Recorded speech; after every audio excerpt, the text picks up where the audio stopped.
Doctor ortho Ayurvedic oil and capsule. अब दर्द भी घुटने टेकेगा। पश्चिम एशिया में जंग का 12वां दिन, हॉर्मुज के आसपास संकट गहरा है। वैश्विक तेल आपूर्ति को लेकर बड़ा तनाव। अमेरिका ने तबाह किए ईरान के 16 माइन बिछाने वाले जहाज। ट्रंप ने ईरान को ऊर्जा संकट को लेकर दी चेतावनी।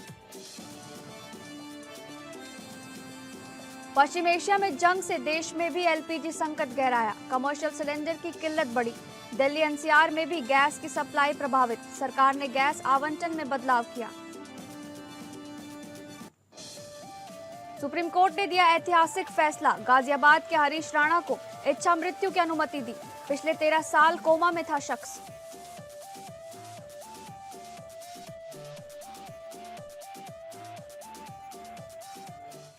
नमस्कार, आप सभी का स्वागत है टॉप अपडेट में। मैं हूं आपके साथ शालिनी राणा। शुरुआत करेंगे टॉप अपडेट की। पश्चिम एशिया में बढ़ते तनाव के बीच अमेरिका ने ईरान के खिलाफ समुद्र में बड़ी सैन्य कार्रवाई का दावा किया है। अमेरिकी सेना के अनुसार हॉर्मुज जलडमरू मध्य के पास ईरान की कई नौसैनिक नौकाओं को निशाना बनाकर नष्ट कर दिया गया, जिनमें बारूदी सुरंगें बिछाने वाली 16 नावें शामिल बताई जा रही हैं। अमेरिकी सेंट्रल कमांड ने सामाजिक मंच पर इस कार्रवाई की जानकारी देते हुए हमले का वीडियो भी साझा किया है। बताया गया है कि 10 मार्च को अमेरिकी बलों ने समुद्र में अभियान चलाकर इन नौकाओं को ध्वस्त किया। वहीं अमेरिका के राष्ट्रपति डोनाल्ड ट्रंप ने ईरान को चेतावनी देते हुए कहा कि हॉर्मुज जलडमरू मध्य में यदि समुद्री बारूदी सुरंगें बिछाई गई हैं तो उन्हें तुरंत हटाया जाए। उन्होंने कहा कि ऐसा न होने पर अमेरिका की प्रतिक्रिया बेहद कठोर हो सकती है। विशेषज्ञों को मानना है कि इस अहम समुद्री मार्ग में बढ़ता तनाव वैश्विक ऊर्जा बाजार और अंतर्राष्ट्रीय व्यापार पर बड़ा असर डाल सकता है। पश्चिम एशिया में जारी युद्ध का असर अब भारत में एलपीजी आपूर्ति पर भी दिखाई देने लगा है। खाड़ी क्षेत्र से गैस आपूर्ति बाधित होने के कारण देश के कई हिस्सों में एलपीजी सिलेंडरों की कमी की स्थिति बन गई है। राजधानी क्षेत्र दिल्ली एनसीआर में भी गैस की सप्लाई प्रभावित होने लगी है, जिससे रेस्टोरेंट और होटल कारोबार पर सीधा असर पड़ रहा है। कारोबारियों का दावा है कि लगभग 70% रेस्टोरेंट इस संकट से प्रभावित हो रहे हैं और व्यावसायिक गैस सिलेंडरों की आपूर्ति लगभग ठप हो चुकी है। कई गैस एजेंसियों के बाहर लंबी कतारें देखी जा रही हैं, जबकि महंगे दामों पर सीमित सिलेंडर मिल रहे हैं। स्थिति को देखते हुए सरकार ने आवश्यक वस्तु अधिनियम लागू कर आपूर्ति व्यवस्था पर निगरानी बढ़ा दी है। इस बीच रिलायंस इंडस्ट्रीज ने घरेलू बाजार में आपूर्ति बनाए रखने के लिए जामनगर रिफाइनरी में एलपीजी उत्पादन बढ़ाने का निर्णय लिया है। विशेषज्ञों का कहना है कि यदि हालात जल्दी नहीं सुधरे तो होटल और रेस्टोरेंट उद्योग को बड़ा नुकसान उठाना पड़ सकता है। झारखंड में विधायकों और पूर्व विधायकों की लंबे समय से लंबित मांग पर सरकार ने बड़ा फैसला लिया है। सरकार ने उन्हें आवंटित जमीन की रजिस्ट्री कराने की प्रक्रिया को आगे बढ़ाते हुए रास्ता साफ कर दिया है। संसदीय कार्य मंत्री राधाकृष्ण किशोर ने भरोसा दिलाया कि अगले 3 दिनों के भीतर रजिस्ट्री के लिए पोर्टल खोल दिया जाएगा। इसके बाद संबंधित विधायक और पूर्व विधायक अपनी जमीन की रजिस्ट्री करा सकेंगे। ये मुद्दा विधानसभा में झामुमो विधायक मथुरा महतो ने उठाया था। उन्होंने कहा कि जमीन के लिए विधायकों और पूर्व विधायकों से राशि पहले ही ली जा चुकी है, लेकिन अब तक रजिस्ट्री की प्रक्रिया पूरी नहीं हुई है। सरकार ने आश्वासन दिया है कि अब इस लंबित प्रक्रिया को जल्द पूरा किया जाएगा।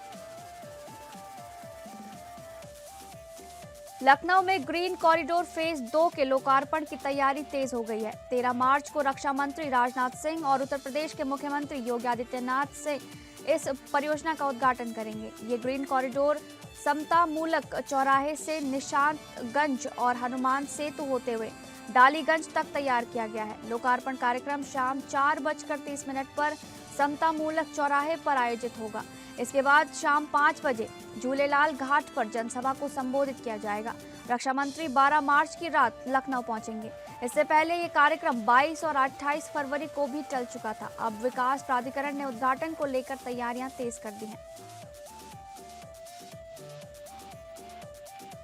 अंबेडकर नगर के जलालपुर कोतवाली क्षेत्र में मधुमक्खियों के झुंड के अचानक हमले से हड़कंप मच गया। ये घटना औगड़ बाबा स्थान के पास उस समय हुई जब अचानक मधुमक्खियों ने लोगों पर आक्रमण कर दिया। हमले में 2 लोग गंभीर रूप से घायल बताए जा रहे हैं, जिन्हें तुरंत अस्पताल ले जाया गया। इलाज के दौरान एक युवक ने दम तोड़ दिया, जबकि दूसरे घायल की हालत गंभीर बताई जा रही है। अस्पताल में उसका इलाज जारी है। घटना के बाद इलाके में अफरा तफरी का माहौल बन गया। स्थानीय लोगों ने किसी तरह घायल व्यक्तियों को मधुमक्खियों के हमले से बचाकर अस्पताल पहुंचाया। पुलिस और प्रशासन मामले की जानकारी जुटाने में लगे हुए हैं।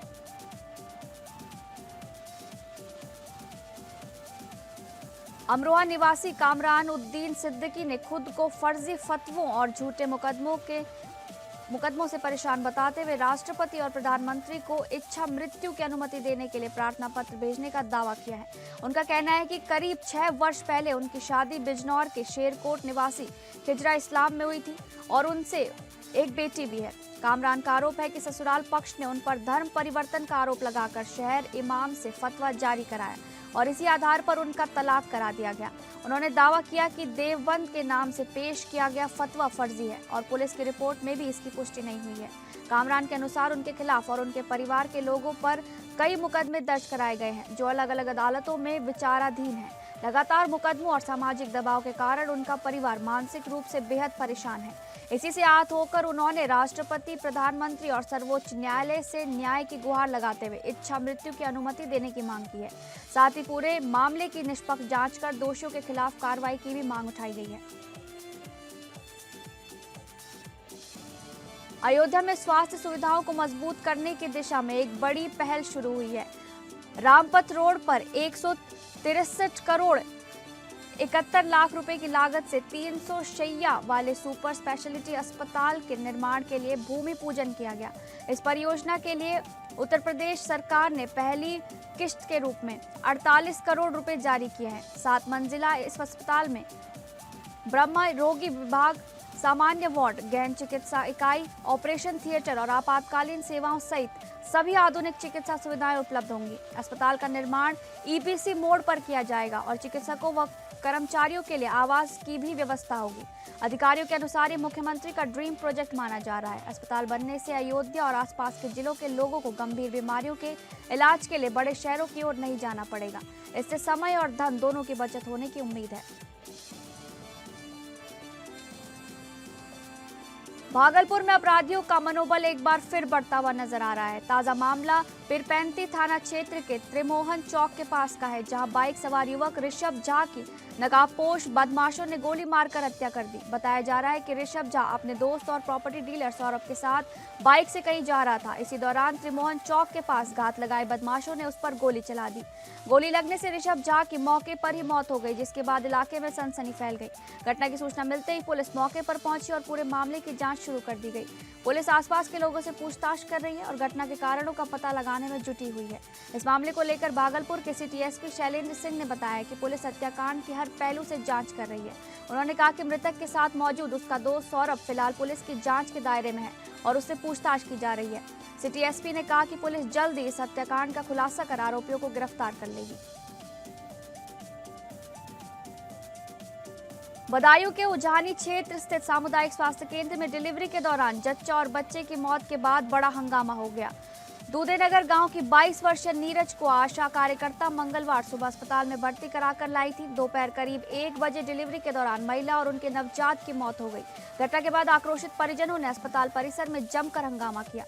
परिजनों ने आरोप लगाया कि डॉक्टर और स्टाफ ने उनसे 1 लाख रुपए की वसूले थे। हंगामे की सूचना मिलते ही पुलिस मौके पर पहुंच गई और हालात को शांत कराया गया।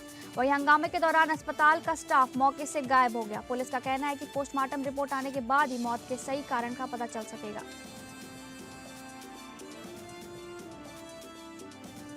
गैरसैंण में चल रहे बजट सत्र के दूसरे दिन सदन में कई विधेयक, अध्यादेश और विभिन्न रिपोर्टें पेश की गई। इनमें नियंत्रक एवं महालेख परीक्षक यानी सीएजी की रिपोर्ट को लेकर सबसे ज्यादा चर्चा देखने को मिली। विपक्ष ने रिपोर्ट में कई खामियां गिनाते हुए सरकार को घेरने की कोशिश की।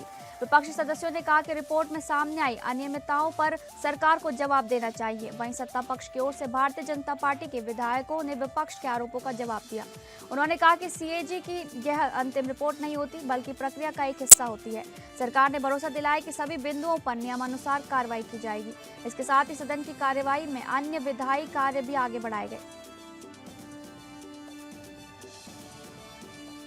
हरदोई में 13 साल से फरार चल रहे 50,000 रुपए के इनामी हत्यारोपी को एसटीएफ ने गिरफ्तार कर बड़ी सफलता हासिल की है। आरोपी पर वर्ष 2013 में सुनील उर्फ गुड्डू सिंह की गोली मारकर हत्या करने का आरोप है। घटना के बाद से ही वह लगातार फरार चल रहा था और पुलिस से बचने के लिए अलग अलग राज्यों में छिपकर रह रहा था। मंगलवार को वह अपने दोस्तों और रिश्तेदारों से मिलने हरदोई पहुंचा था।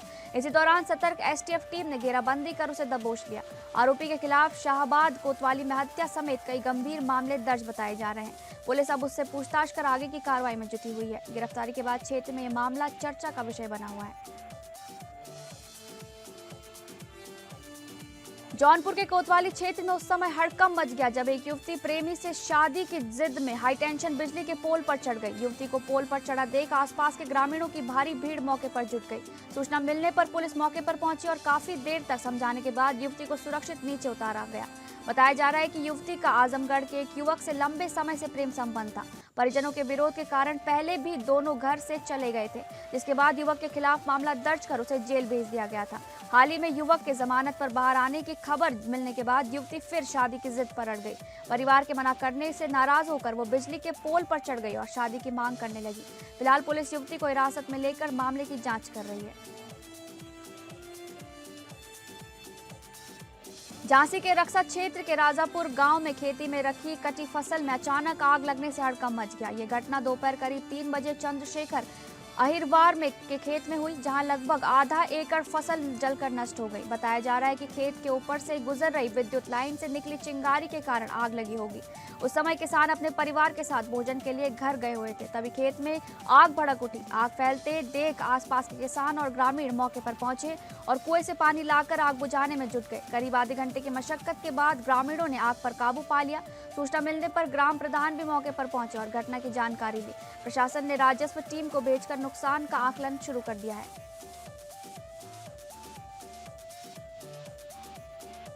कन्नौज के सदर तहसील परिसर में दिन दहाड़े हुई टप्पेबाजी की घटना ने पुलिस सुरक्षा व्यवस्था पर सवाल खड़े कर दिए हैं। हैरानी की बात यह है कि पुलिस चौकी से कुछ ही दूर पर अज्ञात टप्पेबाजों ने एक आलू व्यापारी की स्कूटी की डिग्गी तोड़कर 5 लाख रुपए पार कर दिए।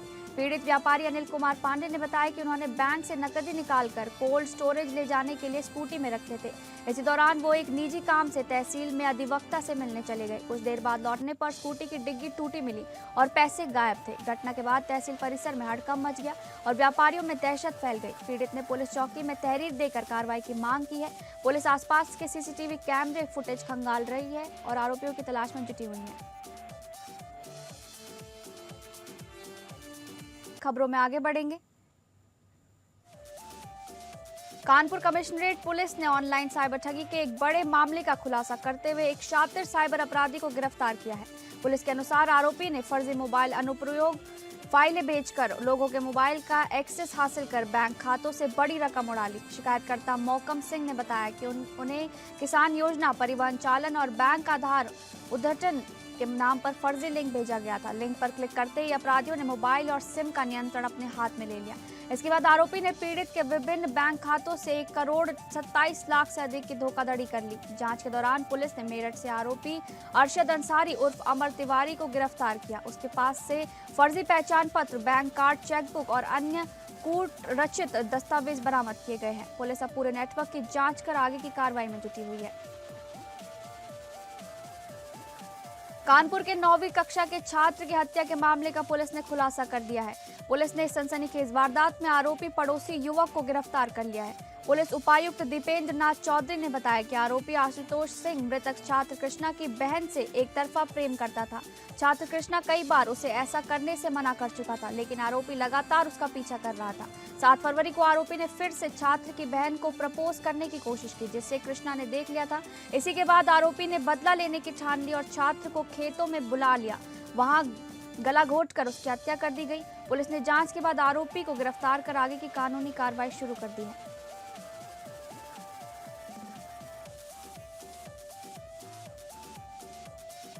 मुख्यमंत्री योगी आदित्यनाथ की मां पर कथित आपत्तिजनक टिप्पणी को लेकर विवाद थमने का नाम नहीं ले रहा है। राजधानी लखनऊ में एक बार फिर मौलाना सलीम के खिलाफ पोस्टर लगाए गए हैं, जिनमें कड़ी कार्रवाई की मांग की गई है। शहर के वीवीआईपी गेस्ट हाउस, नगर निगम, अलीगंज, आलमबाग और गोमती नगर समेत कई इलाकों में ये पोस्टर देखे गए हैं। पोस्टरों में मौलाना सलीम के खिलाफ सख्त सजा की मांग की गई है।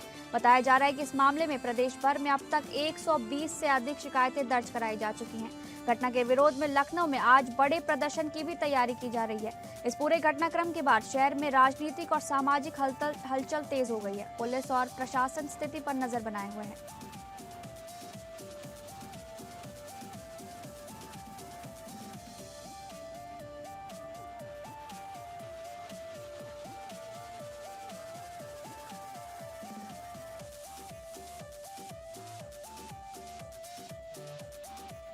मैनपुरी के जिला अस्पताल में डॉक्टरों और कर्मचारियों ने कार्य बहिष्कार कर धरना शुरू कर दिया, जिससे मरीजों को काफी परेशानी का सामना करना पड़ा। बताया जा रहा है कि वार्ड बॉय के साथ थाना कोतवाली के एक मुंशी द्वारा कथित अभद्रता किए जाने के विरोध में ये प्रदर्शन किया गया। नाराज डॉक्टरों और स्टाफ ने पुलिस परिसर में पुलिस के खिलाफ जमकर नारेबाजी की।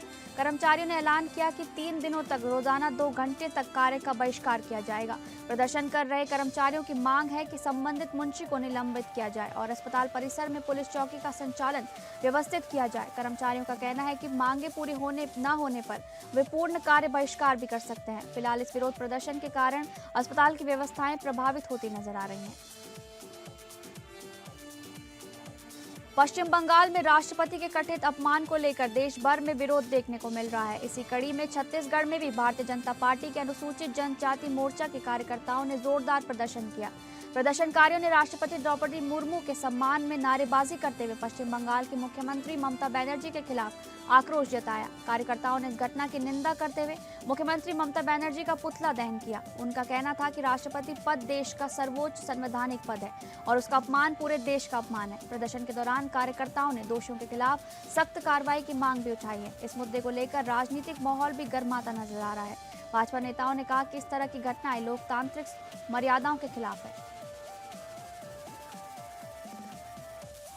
सिद्धार्थनगर के जोगिया थाना क्षेत्र के नादेपार में मंगलवार शाम करीब 5:30 पर एक युवक की सरेआम चाकू मारकर हत्या कर दी गई। मृतक की पहचान 23 वर्षीय शिवम कसौधन के रूप में हुई है, जिसके परिवार की नादेपार में कपड़ों की दुकान है। बताया जा रहा है कि पास ही रहने वाले विनय वर्मा के यहां आयोजित एक समारोह में शामिल होने आए कुछ युवकों पर हत्या का आरोप लगाया गया है। घटना के बाद इलाके में अफरा तफरी और दहशत का माहौल बन गया। सूचना मिलते ही पुलिस मौके पर पहुंच गई और हालात को नियंत्रित किया गया। पुलिस ने शव का पंचनामा करवाकर उसे पोस्टमार्टम के लिए भेज दिया है। मामले में परिजनों के आरोपों के आधार पर जांच शुरू कर दी गई है। पुलिस का कहना है कि जल्द ही आरोपियों के खिलाफ कड़ी कार्रवाई की जाएगी। उत्तराखंड के विकासनगर में राष्ट्रीय राजमार्ग के चौड़ीकरण और एलिवेटेड रोड के प्रस्ताव को लेकर विरोध तेज हो गया है। मशहूर गायक जुबीन नौटियाल और उनके पिता भाजपा नेता रामचरण नौटियाल ने इस मुद्दे पर केंद्रीय सड़क परिवहन मंत्री नितिन गडकरी से मुलाकात की। उन्होंने मंत्री को पत्र सौंपकर मौजूदा प्रस्ताव पर गंभीर आपत्ति जताई है। पत्र में कहा गया है कि प्रस्तावित एलिवेटेड रोड और चौड़ीकरण से विकासनगर का मुख्य बाजार और सैकड़ों परिवारों की आजीविका प्रभावित हो सकती है। साथ ही कई ऐतिहासिक मंदिर, मस्जिद, गुरुद्वारा, चर्च और शैक्षणिक संस्थान भी इसकी जद में आने की आशंका है। स्थानीय लोगों का कहना है कि पहले हुई बैठकों में भी वर्तमान प्रस्ताव को खारिज किया जा चुका है। नौटियाल परिवार ने सरकार से विकल्प संख्या 1 और 3 पर विचार करने की मांग की है। उनका कहना है कि विकास के साथ शहर की सांस्कृतिक और आर्थिक पहचान को भी बचाना जरूरी है। अभिनेत्री शिल्पा शेट्टी के पर्सनालिटी राइट्स को लेकर बॉम्बे हाई कोर्ट ने बड़ा फैसला सुनाया है। अदालत ने उनके नाम, तस्वीर, आवाज और पहचान के गलत इस्तेमाल पर रोक लगाने का आदेश दिया है। कोर्ट ने कहा कि किसी भी सार्वजनिक व्यक्तित्व की पहचान और प्रतिष्ठा का बिना अनुमति व्यावसायिक लाभ के लिए उपयोग नहीं किया जा सकता। इसके साथ ही विभिन्न डिजिटल मंचों पर मौजूद आपत्तिजनक और मानहानिकारक सामग्री को तुरंत हटाने का निर्देश भी दिया गया है। यह आदेश अभिनेत्री द्वारा अदालत का दरवाजा खटखटाने के बाद जारी किया गया है। शिल्पा शेट्टी की टीम ने आधिकारिक बयान जारी कर फैसले की पुष्टि की है। अदालत के इस निर्णय को डिजिटल मंचों पर पर्सनालिटी राइट्स की सुरक्षा के लिहाज से महत्वपूर्ण माना जा रहा है।